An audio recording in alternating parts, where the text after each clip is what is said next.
Welcome to Guide Guru. We hope this video helps.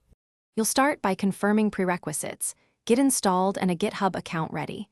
Once done, create a new repository for user sites name at username.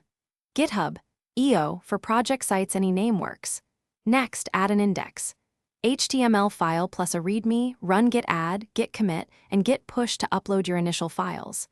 This first commit establishes the branch and content GitHub pages will serve, so make sure your index HTML is present and committed to the branch you plan to publish. Now configure GitHub pages in the repository settings. Select the branch main or GH pages and the folder root or /docs where your site files live.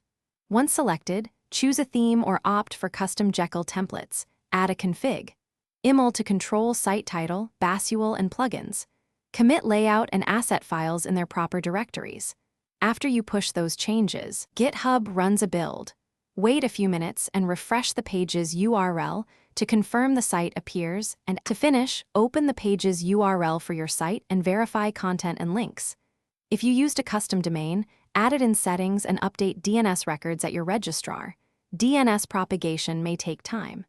If the site fails or shows errors, inspect the repository's build logs or GitHub actions for Jekyll or asset errors, correct the file paths or dependencies, and push fixes. One key tip: when changes don't show, hard refresh or clear your browser cache to rule out local caching issues.